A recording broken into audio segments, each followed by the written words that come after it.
Hey, so I was talking earlier about the big, the worst case scenarios with non-duality. Just more talking through shadows, so that um, I think it calms my system down a little bit, just to give them some space, give them some airtime. It just doesn't work for me to just tell them, to go away. And even if it did, sometimes they have valid points, and even if it's just for the record.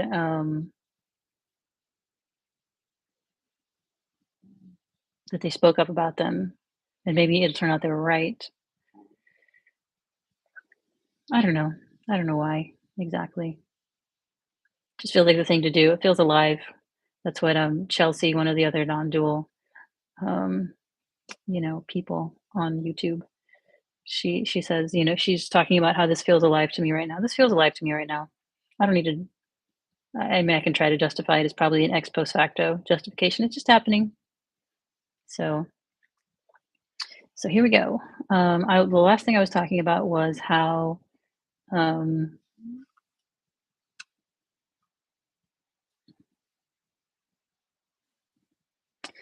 was how yeah, so the first two things, one of them is living in the not knowing, which I'm living there anyway, whether I know it or not. The second was being fooled. Maybe non-duality is a mass delusion, just a kind of, slightly a slight tilt on normal human reality that can feel almost kind of ego driven. Not just because some of the people online who talk about it are very clearly ego driven, but there's others who don't seem so ego driven. They seem genuine, but there's still a feeling of an elite club. Oh, you've awakened. Oh, you are fully non-dual realized. There's kind of a hierarchy, almost inevitably. Not that, then the ones who are at the very tippy top are like, um, everyone's enlightened. Of course, there's no hierarchy. But that's easy for them to say, just like it's easy for a celebrity to say, "Oh, fame and money, they don't, I'm just the same. I'm just a regular person." I hope it's not the same thing. Uh, but with a brain that notices patterns, it notices that pattern. Um, and of course, you can see a rope. I mean, sorry, a snake when there's just a rope. So that might be happening too. Man, there's so little that we actually know. We have to live anyway. So yeah, the being fooled by a mass delusion shared by others. That's in a way too, in a kind of funny way. It can seem, airless and cerebral, even when they say at the end of the day, it's absolutely not. It's full immersion. It's art. It's everything. Um, but trying to point to it, trying to talk to it, trying to talk around it, it can be intellectual. It can feel airless. It can be it's like let's just draw something, but which you mean that's not certainly not incompatible with um, anything to do with non-dual, but yeah, the talking about it in specific can can be very theoretical, which is ironic and unfortunate. And I don't know how to get around that. Apparently, nobody does. I mean, the Buddhists and the Hindus and some others couch it in this vast, lovely cosmology with mandalas and gods and goddesses and histories and cultural baggage in general. Which you shouldn't just. I mean, it's not just baggage. Art is not just baggage, but I think the point is that it's possible to learn about and realize non-dual without reference to any particular art or religion or culture. I mean, by definition, it's like, like it's everything.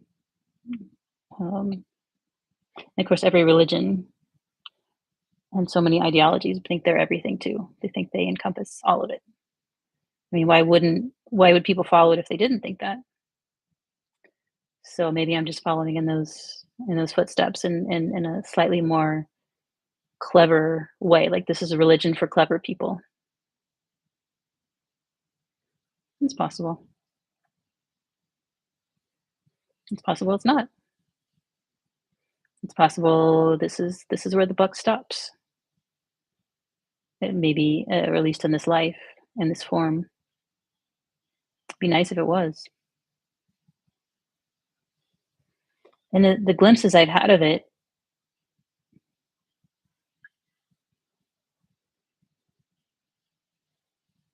I mean, when you're just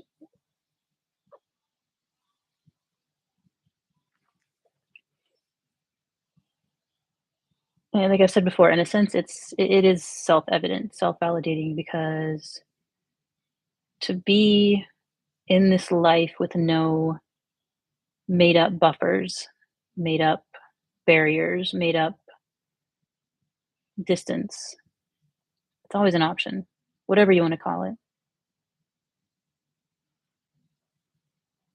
So why not call it non-dual? Maybe that's all there is to it.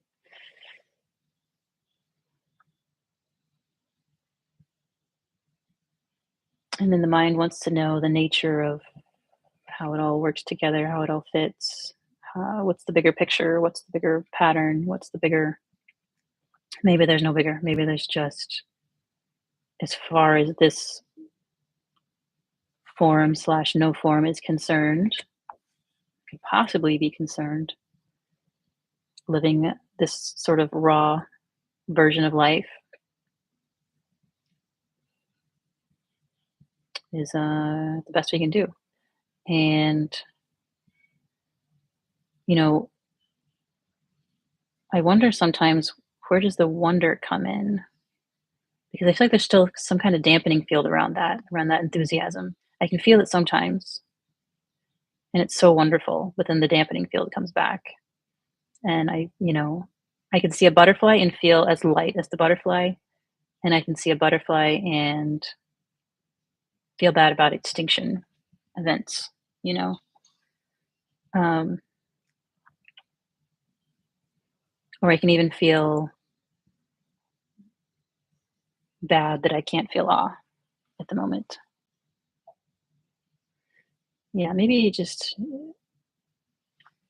whatever comes in a given moment, whether it's awe or not, you accept it. And that's the best you can do because that's all you got. There's no counterfactual, there's no alternate timeline, there's nothing to compare this to. I'm in the territory. There's no like, there's no, maybe there's a map, I don't know, but I have no access to a map. I can make one up,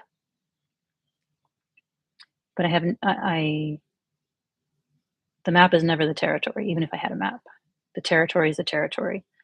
Full immersion in the territory. That's what life is.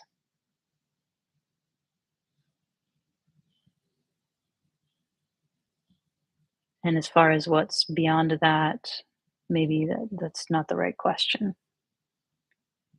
Maybe what I meant to be is right here, right now, whatever it is, accepting it.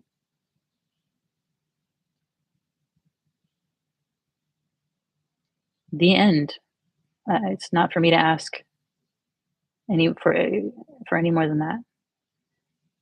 Not only is it,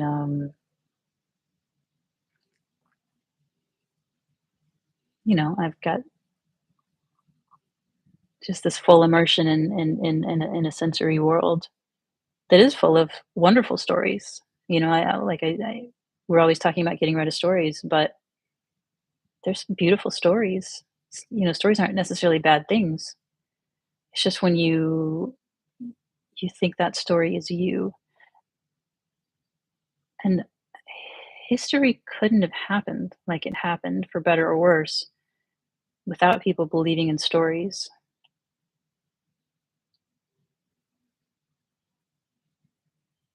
But yeah, maybe the next step is okay.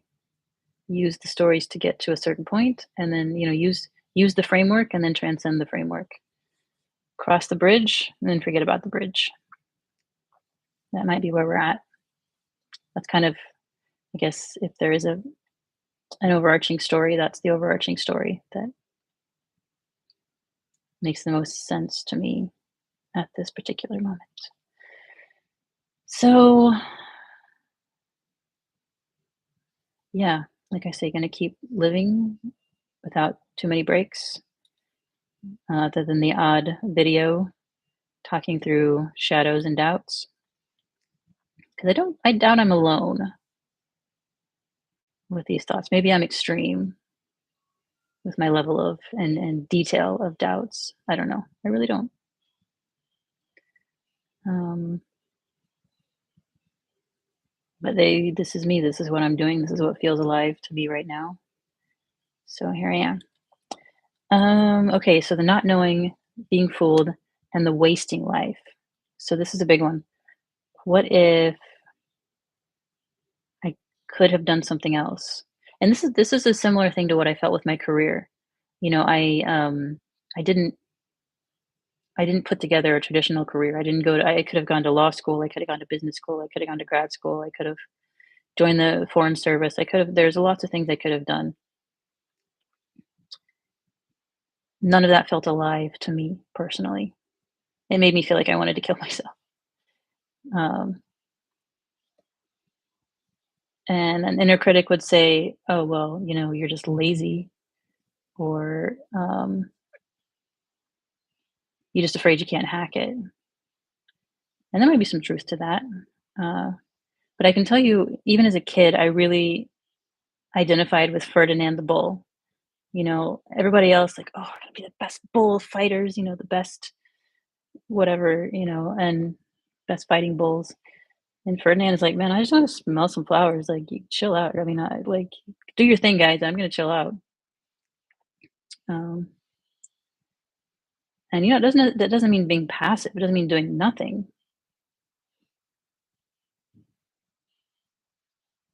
I've done a lot in the past 20 years, 20 odd years since I graduated from college. Um,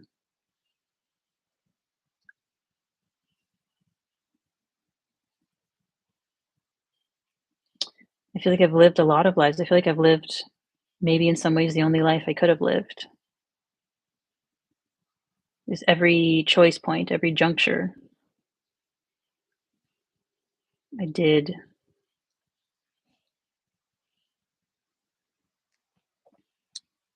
the next thing that called to me, the next thing that felt alive, even though I didn't have those words at the time. I didn't know anything about non-dual or anything like that.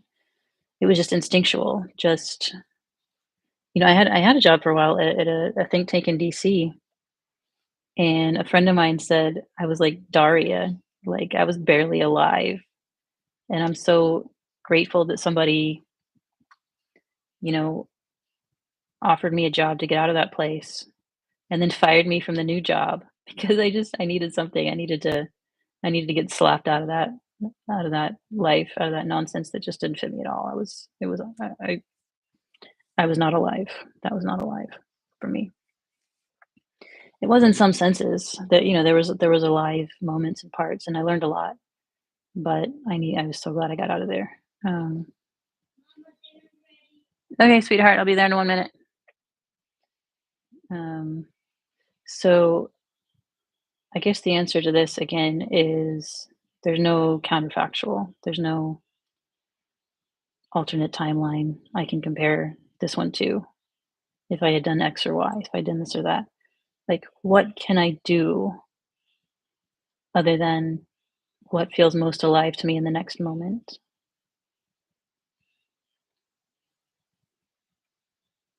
And maybe that's a wastrel's, you know, I mean, you're like, okay, smoking pot is next, and then drinking a beer is next, and then, that's the idol's hands or the devil's tool Calvinist guilt trip, I guess. Um, People are just gonna sit around and do nothing if they're not whipped into shape by the capitalist bludgeon, you know. Um, I mean, and sometimes there are seasons when it's most productive to lay fallow,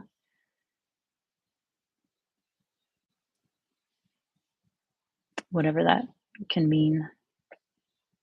it's most productive to give yourself space to heal, or for old